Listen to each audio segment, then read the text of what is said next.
Okay. Understood. Okay, so again, coming from a resume perspective, you don't have to dumb it down, okay, but you definitely need to simplify it.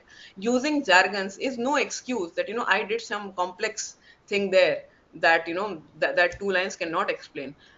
Please simplify. Okay, simplify that a smart person can understand. Smart person, as in a class 12 person, okay, who does not know about product but does understand the world broadly. Okay, so if a smart 18-year-old can understand, then a recruiter will also understand, a hiring manager, junior or senior will also understand.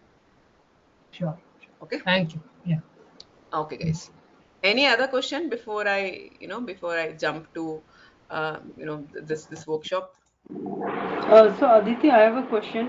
So if we are working in service-based companies, so we would have served many clients. So during the on the resume or during the interview process, should we refrain from mentioning the client names? Is there any clause in your company that stops you from working for clients or mentioning the clients? No, Then and you can. nothing that I know of. Then you can. The point is, there is, see, if you many a times mentioning the clients. So Mhm. I'll tell you two sides to it. One is the dark side, how people misuse this, and one is Mhm. underplaying it. You have done some work but you're not showing it appropriately. I'll do the second part first. So what happens Mhm. is, let's say you have worked for Toyota. Okay, you have Mhm. done a project for Toyota, and Toyota is a big client, है ना? And let's say Toyota Global. You have done a project for Toyota Global where you again, you shipped a CRM that is to be used by their 1 lakh centers across a particular region or across the world, something like that. Now this would have taken certain degree of stakeholder management, communication, agile processes, everything. Okay, when you mention it like this, that you shipped so and so project for Toyota, it just gives more credibility to the kind of projects that you have been part of. Okay, so there is no problem in mentioning the client. The way people misuse it and where it backfires is, people almost showcase as if they've worked for Toyota. For example, again, there are ample resumes that have come wherein people mention that they've worked for Google, or they've worked for let's say Google Pay. Okay, and when you go, and they write it at the same importance as their previous role, which was in a different company. And then when you talk to them about, did you work with Google, and what was your work, they're like, no, no, no, it was a client project. Okay, I work with a different company, because Google also has a lot of vendor partners. Okay, and so Google may also be a client. Somebody also may be a client. You don't want to misuse it to that level, that you are so worked at XYZ, worked at Google. Okay, you are a partner at Google. One first off is, you can justify it later, saying, I did not mean this, and if you clearly see I've written this. But the point is, the intent that you wanted to show something that's not true, makes the trust go away, and that is when nobody wants to pursue the candidate any further. Okay, always write that you work with XYZ company. For the client Google, you did XYZ project. Nothing stops you from appropriately sharing what you did for the client. Okay, but don't uh, uh, don't overplay it, saying that you were actually a full-time employee with the client. Okay. Thank you, Aditi. Yeah. Okay, guys. So let's do one thing. I hope that everybody has seen um, the resume template. Okay. Anybody here who has not used it or not opened it yet? Okay. So let me just present my screen. Let me just open this. So first of all, I'll walk you through the resume. Okay. And I hope you have some job descriptions. Can you give me some, job descriptions that you want to, optimize your resume for? Can you just ping me a couple of job description in the chat box here?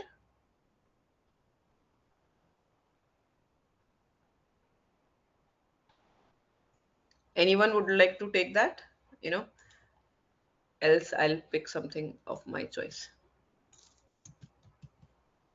Just a minute. I'm doing that. Just couldn't find. Okay. Sandeep, you're sharing something? Okay, cool. Let me just present this.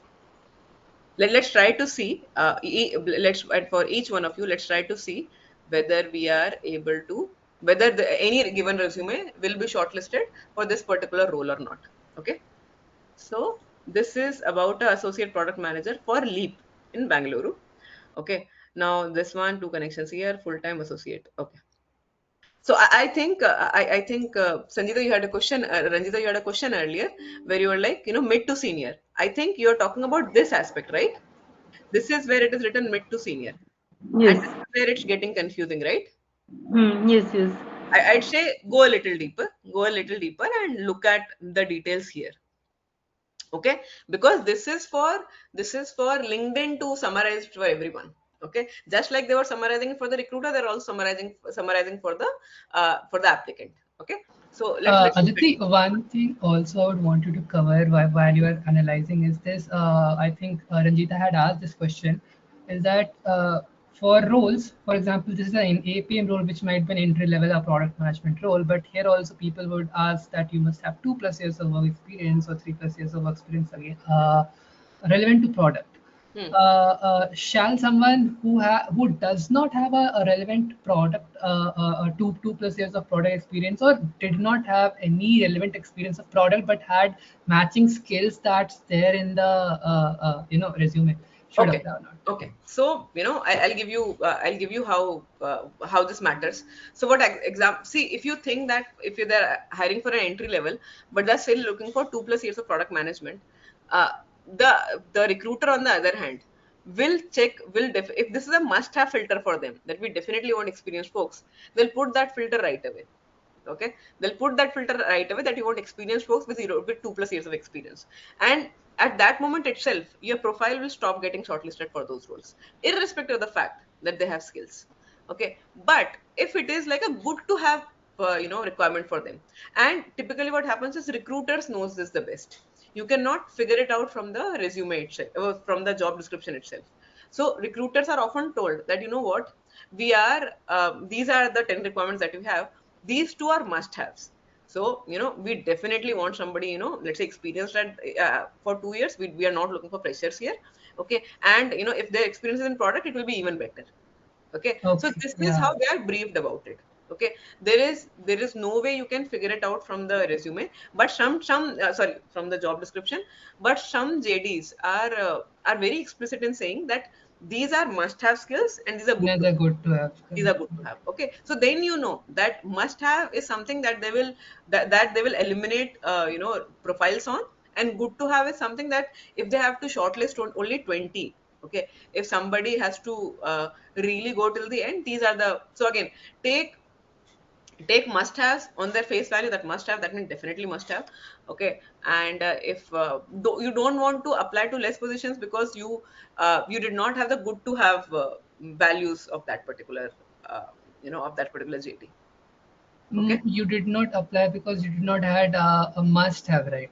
Correct, You correct. So, had no, good no. have. So must have may there's a good chance that you will get rejected because you do not have any of these things. But for example, let's say if Google is hiring for mobile apps, and they say that Mhm. good to have. Okay, we need 5+ years of experience. We need product management experience. We need a master's degree. Good to have is past work in mobile app development, or past sometimes if Hacker Earth is hiring, they would say that we need a must-have experience of development. So this person should have Mhm. developed if they want to work for Hacker Rank. Okay, because we are only Correct. working for developers. So again, this is where if you are not a developer, okay, or if you have never worked as a developer, then your profile may get rejected outright. You should not apply. You should not apply because Okay. there's no harm in applying. It's just a mental stress that I see, I Mm-hmm. applied for 100 position but I did not get any shortlist. Might as Mm-hmm. well apply for 20 where where you, and apply very mindfully to those 20. Okay, don't just randomly on mobile go next. Be mindful, read through your stuff and say, this is the this is my dream job, I wish I Good. could get there. Yeah. Now just do a quick check in your resume that whether you fill all those things or not. They may often take you to a different website where you have to book couple of things. Do all of this that more diligently. So because ultimately you need just one job. Okay, you don't Correct. need 15 jobs. Okay, you are better off applying to 5, 10 jobs mindfully than applying to 100 mindlessly. Mm-hmm. Correct. Okay, Very useful. Thank you. so let's try to read through this. Okay, so this is, I don't know what leap is. Let's understand what leap is. We are seeking an experienced and driven associate product manager and slash product manager to join our dynamic team. So it looks like they are open to entry plus experience folks. You will play a pivotal role in shaping the future of products and driving innovation. Okay, this individual will lead the product development life cycle from concept to launch and will collaborate closely with cross-functional teams. So again, because this is the first 2, 3 lines of the job, you definitely want to make sure that cross team collaboration is a part of your skill set in your resume. Okay, you want to make sure that you have some projects that highlight that you have worked across teams. Okay, now on this note, let me just switch a little and just look at this resume instead. Okay, so that is the job role that you were looking for. I think the link is there. This is the resume that is also pinned here. Let's just look at this. Let's just do a control F. I should not be doing it on a doc, but let me do it any which ways. Cross team collaboration. Okay, I do have a cross team collaboration here, and in terms of formatting, what I've done is that I have, so this is the role, you know, and this is the skills that I've added here. I have not used the word skills, but I've added skills right away. Okay, and when we talk about team, okay, I've added that this is the team that I worked with, this was the duration of the project, and this is the team that I worked with. Okay, collaborated cross-functionally with product manager and stakeholder to define project scope and delivers. I added a description as well. Better would have been if I could assign a project to this. For example, collaborated with this. This is for multiple projects in let's say in CRM development for clients in Europe and US. Okay. Now this gives more meat to it. Okay. Do you see how, how because of this, the how to check if your resume will ultimately qualify for a given job role. Okay. Let's now switch gear. Let's now go back to the job description. Okay, and this person should have development this will lead the product development life cycle concept to launch. And so here, if you have any project where you have done 0 to 1 launches, make sure that you have written that in your projects. Okay, the ideal candidate will possess a deep understanding of market trends, user needs, business goals, translating them into effective product strategy. Okay, now, let's see. The charter for this role will include product strategy, cross-functional leadership, market analysis, product development, product launch, data-driven decision making. You know what? These bullet points, these 5 items should be in your skills right as is. Okay, in your skills section, if you simply write product strategy, comma, cross-functional leadership, comma, market analysis, comma, product development, comma, data-driven decision making, there is a good chance that you will get, you know, that will come across as a good match for this. Okay, so we just saw here. Okay, I have written skills in fintech development, developing this knowledge of regulatory standards, excellent analytical and problem solving, effective communication and team collaboration. But here I have not written about the fact that I have product strategy as my key skill set. I have done market analysis, or I have done, data driven decision making. Okay, so it would have been good if instead of analytical I write data driven decision making here.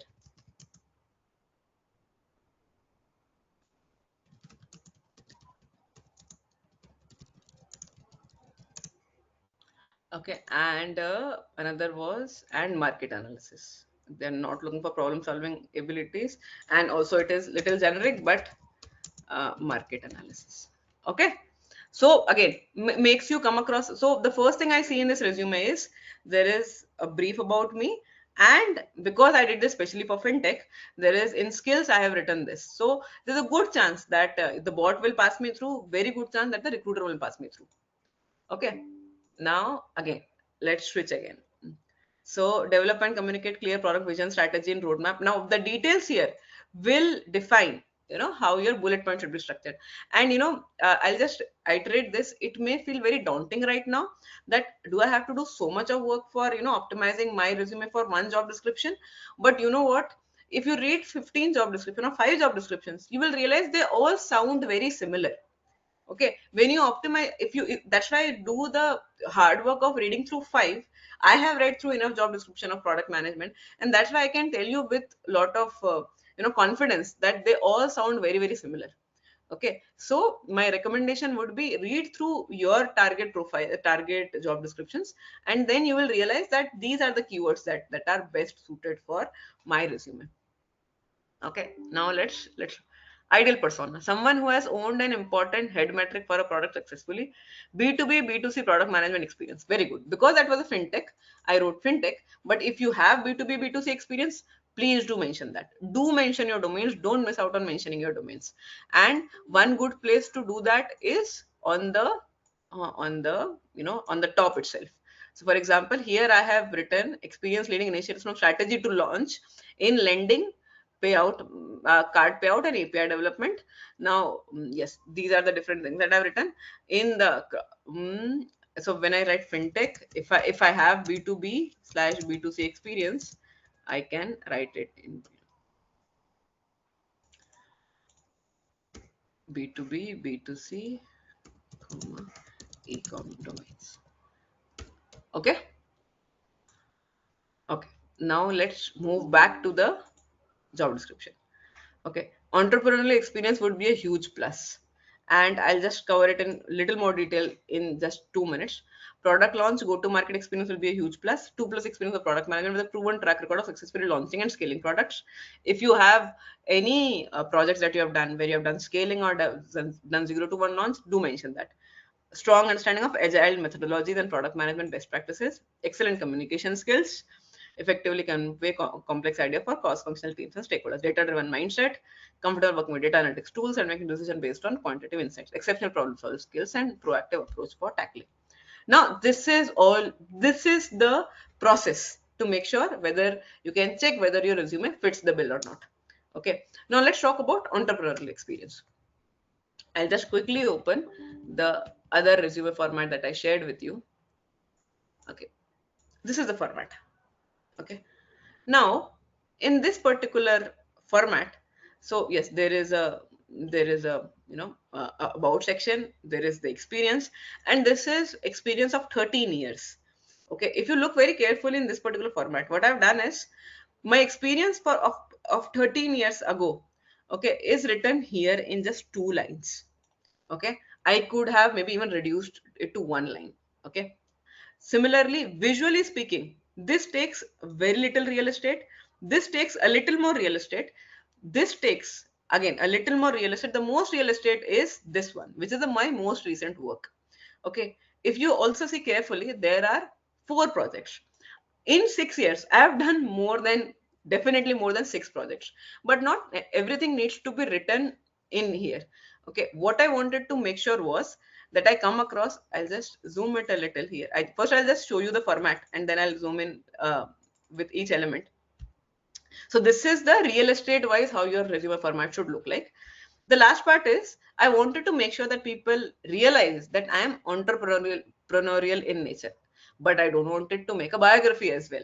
So what I've done is all the projects that I've written are written as icons, and these are the different links where they can check my projects. Okay, there is a person who blindly says that don't use icons in your resume, will say these icons are useless. Point is, I don't want to rank for these icons. Nobody is going to search for my project name, which is, let's say, the wisdom project, and see me rank. That's not the goal of this. The idea is, if it passes through the ATS bot and a recruiter sees this and they see that I have 6 entrepreneurial projects and I have link for each of them, okay, excellent, she is definitely very entrepreneurial in nature. Okay, so that is the entire idea. These it's okay to have these icons. Okay, because I don't care if I'm ranked for mental models, or nobody is going to search for mental models and you know um, parenting blog or wisdom project here. These are my personal projects. Fine that I use icon for this. Second important aspect is, don't use icons or logos in places where you want to be ranked for. For example, if you have experience in Kubernetes does have a icon for it. If you use an icon in your resumes thinking that it will look good, but it's an image, If I do a control F in your resume and search for Kubernetes and it is an icon, you will not be ranked for it. So don't use icon for those places. But if you know, if you're confident that this is just a visually better way of showcasing it while still not messing the entire format, then this is one interesting format to show. Another important thing is what I've done is there is a portfolio as well. Okay, so because again, as I said again, it's not a biography, so it is scannable. Okay, people can search for things like product management strategy, cross-functional leadership. Okay, and there are things like product roadmap, competitive benchmarking, technical solutions, user research, GTM strategies.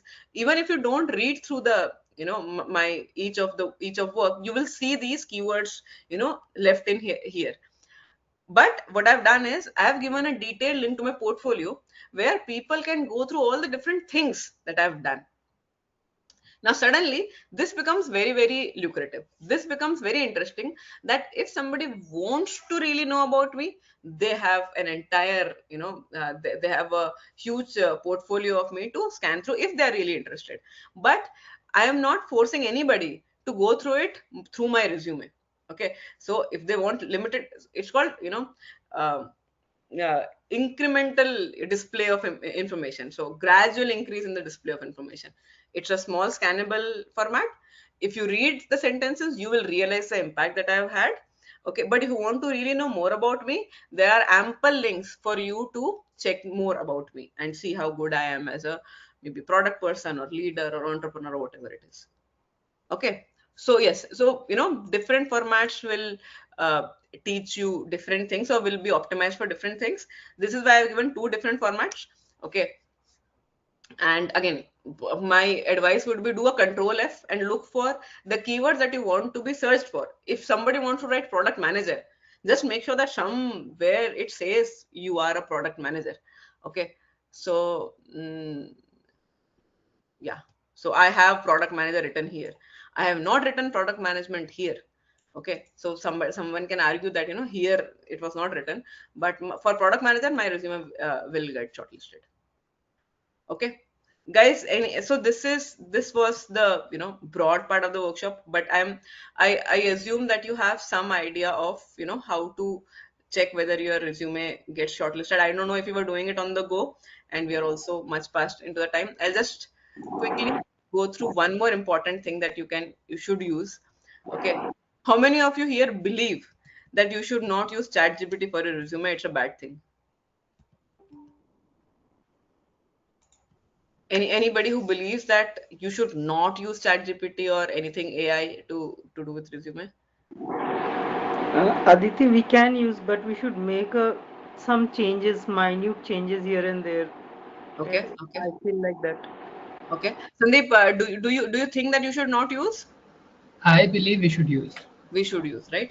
Because I'm asking this explicitly because I have come across enough people who tell me that I don't think we should be using ChatGPT. In fact, people have been very explicit enough to say that people not nobody should use ChatGPT for resume. No, we are all better off with some help here. And here is where the part of prompts kicks in. So give us 1 second. Okay. So here is I'll just briefly tell you how you can use this prompt. So the prompt starts from here. Okay. You are an expert resume writer. This is the prompt. Okay. And till here, this is the prompt. Okay. The highlighted version, the italics and the highlighted version is where you need to make this your own. For example, if you have any current summary, okay, write it here. If you don't have any summary as yet, it is better that you make an attempt to write 3 sentences on how you want to summarize your career. Okay, it is totally worth your time. Okay, second is do write your target role. Change is highlighted to thing to say what's your target role, and as we just checked, write the job description as is here. Okay, and then use this, rate my current summary, and then give me a prompt. I've used this prompt multiple times. It works 8 out of 10 times. The 2 times where it does not work is where either this thing was too vague, okay, or this thing was too vague. If you do not have a current summary, Okay, it will most likely give you something which is optimum for the job description but does not reflect the work that you have done. Okay, so if you give the right inputs, 8 out of 10 times it gives the correct output. But again, as you know, uh, I won't say that the chat GPT or any other AI for that matter is correct 10 on 10 times. Make sure that the output is acceptable to you. Okay, and feel free to make changes here and there. If it is long, ask it to make it concise, but you have to play around to make sure that you're presenting it in the right manner. The reason this prompt works is this one. You are an expert resume writer. I need to revise my resume to be ATS friendly and highlight my skills for a given job role. This is the key part of the because this prompt works. Okay, you are giving it a role, and it is doing the role to the best of its ability. Similarly, another part is revise a project description or create bullet points. So different parts of the of the roles that we were talking about. This is how you can you can use, change it, and again, so write your current job description, or sorry, write your current description of the work that you have done. I'm talking about this part. I'm talking about this part. Okay, so this part, if you think that yours is too long, or maybe too much, or maybe too short, or you have not done appropriately, then you can go to this prompt, write that in the current manner, and then revise it. Okay, so, and yes, definitely give the target role, definitely give the job description, and it will share you what are the problems with your current work description, and what will the revision look like. Similarly, relevant skills in your resume, write your current skill set. Okay, and uh, again, make sure that you have built some current skill set, and write it, put some thought to writing it, and then when you use this prompt, it will give you good skills. So I think that this can be, you can use this, and if you don't think that it is effective, then it will just give you some ideas on what is that you're doing wrong with your current thing, and then you can work backwards from there. Okay, does that make sense, guys? We are about time, but I'm happy to take any questions. I am here. Okay, and I'm happy Aditi, to explain it. I have one question. Like, say, I have a mental map. Okay, I want to switch my job for in Hmm. next 3, 4, 6 months. Okay, so should I have a thing that okay, each week I should apply to this many number of roles or so? No, How does it work? there is no limit. There is no limit to how many jobs you should apply in one go. Okay, there is no such thing like that. Okay, you can apply to as many jobs as you seem fit. Okay, one another quick tip would be that you should if you are applying through LinkedIn, make sure that your LinkedIn profile is up to date. Okay, okay, and there are also options like open to work, which is not shown on your profile but only shown to your recruiters. Are you aware of this? Is anybody aware of this? Do you know you can put an open to work which is not visible to everyone in your connection but only to recruiters? No. No, No. let me just go ahead. I have been, I think you had asked for my LinkedIn uh, link. This is where it is. I'll just give you a quick example of what it looks like. Let me just go to my edit profile. You can all you each one of you can also do that. One sec. There is this open to section. Open to.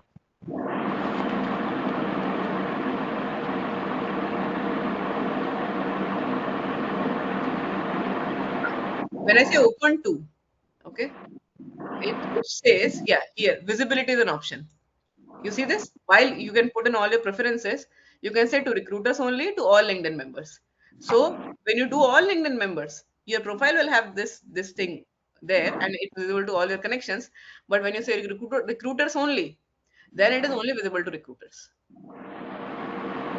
And recruiters from our company where we are currently working also. So it was very, I think I missed that, but it was a good product management from LinkedIn folks, where it says. Where it says that we cannot assure you that your current recruiters will not see it, but we will try our best. So let's Hi, say hi I do. Aditi, Pratik this side. Just 1 second, Pratik. Let me just complete this. Okay. While we take steps not to show recruiters at your current company, we can't guarantee complete privacy. Hmm. Okay. But you know what? Yeah. You should not be bothered about it at all. If you are looking for a switch, okay, use these things, because nobody thinks about you more than you think about yourself. Okay. Yes. So, they have no recruiter or no HR assumes that you are here for life. Okay. So don't even try to build that impression. Yeah, Okay. Aditi, Sure. I had a question on Ah, this. Pratik. So, I have read somewhere that putting that open to work badge kind of reduces one person's negotiation power when it comes to salary negotiations, and it kind of shows some kind of a desperation. Is that true?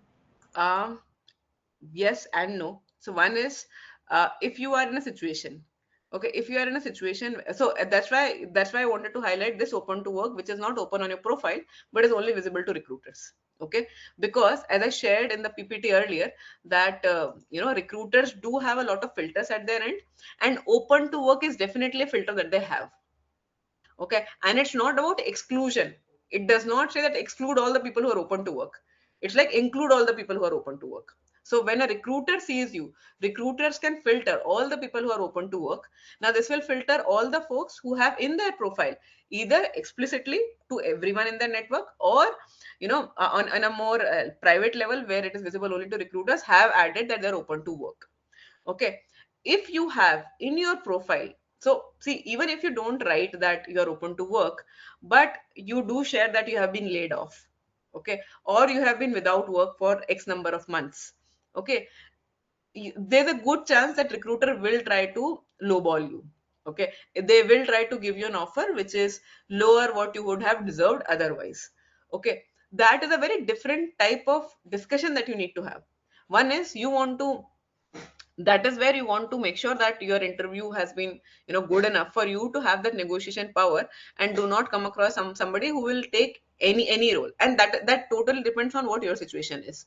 If your situation is such that I am ready to take any job as long as it's a job in ABC, uh, but so I am desperate and I'm okay to show that I'm desperate, so that's a very different situation. But you can also negotiate appropriately, saying that I've been out of job for 6 months and these were the reasons, but I don't think that in any way undermines, okay, how I will perform in the given role. My request to you would be, could you please help me with what's the current salary bracket that you offer to the folks in your company who are in the same bracket. Okay, this way you come across as assertive enough. You say that your skills are good, that you have had good discussion with the with the hiring team. Okay, and you are ready to take that role, but you will not. You are also confident enough to say that this low balling will not work for me. Does this answer your question, Pratik? I think Pratik asked that question. Yes, sure. Thank you, Aditi. And so again, if you are worried about, I think the larger worry that people have is, how will my connections perceive me if I come across as open to work? Okay, so in that sense you should totally use the the hiring manager wala filter, that it is only visible to the recruiters and not visible to the to everyone in a connection. Second part is, at some stage people want to share with everyone that they're looking for a job, and they're looking for their connections who are not recruiters to help them with some reference. So no problem with that as well. It all depends on how do you pitch the story. If you pitch the story as, I am I've been laid off, and I'm looking for a job, and there is no story, so to speak, to this. Okay, it will come across as that you are in a difficult situation, and people will sympathize with you, but they will not have larger context. A LinkedIn post where you say that you're open to work with some more details about what brought you to the situation will be a good starting point. For example, if people start writing that uh, my work with this company, I was much appreciated for my work here, but and this event was more random than I thought, and we were told that this is part of org restructuring and has nothing to do with the performance, because I have received so many accolades, and so you want to write a story that proves that it was not a performance that led to a layoff, that led to a layoff. But if it was a performance that led to a layoff, then things are very different. Okay, then you want to play very strategically in your job search. Pratik, I hope that answers your question. Yes. Thank you, Aditi. Okay. Aditi, say one job is posted today, then what is the time cycle they search for profiles and then they close it and kind of you. See, the point is they will keep searching for profiles as long as they find enough candidates to, fill their pipeline, and find that, now we have enough qualified candidates and we'll be able to figure something out from here. Okay. So I would say, whether you have applied first or whether you applied last. So if you're too late, for example, if it's been 10-15 days and you've applied right now, there's a good chance that they have had enough inflow for them to filter people from. Okay. But being the first person to apply, being the fourth, because as I said, right, they are searching. They are no, there is no. So when the ATS ranks candidates, it's broadly. So one, it does. So if for a given role there are only 100 candidates or 50 candidates, then they'll just scan through all the profiles and get away with it. But if there are 1,000 candidates, they are definitely not going to sort them on the order of who applied first. Okay. So if there are 50 candidates, yes, there are only 50 candidates for the role. Okay. The job is so niche. Okay. That only 50 candidates are actually eligible. I'll actually scan through everyone. Okay. And maybe, if I find the candidate in the first two, I'll go ahead with it. But that is not a true story for most job roles. Okay. So people end up searching. Okay. You want to make sure that your profile is searchable, your resume is searchable. So I think I was making a point earlier, which is if you're applying through LinkedIn, make sure that you're in your LinkedIn, you have skill section appropriately updated, you have an about section which is appropriate, you have a fair cover photo, a professional headshot. Okay, because that is what the recruiters are going to see. The first thing that they'll see is your LinkedIn profile, because that is where they're sourcing from. If you're doing it on Naukri, take effort to put a profile photo on Naukri, take effort to add your skill section, take effort to add your experience and stuff like that. It will take some time, but it's a job. You if you do this, the probability of you landing a job is higher. Also, very important aspect is, in these cases, especially in Naukri, there is a filter that people who have been active for past 6 months or past 2 months or 3 months. So if you're not logging in on Naukri, and what do they mean by active? It's like you have viewed your Naukri's profile and you have applied to a couple of places.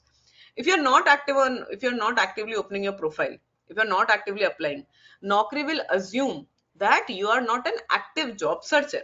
They don't want to bombard you with roles that you're not, when you're not applying. Okay. So uh, when the job market was wild, people were getting calls even when they were not applying, because the recruiters were desperate for candidates and they would look for each and every candidate even when they're not actively looking. But current job market is not wild anymore. Okay, so be active on these platforms. So keep updating your profile. So apply to a couple of places just to make sure that you come across as a candidate who is actively looking for a job. Okay, they will not reach out to passive candidates. Is this information useful, guys? I hope it adds.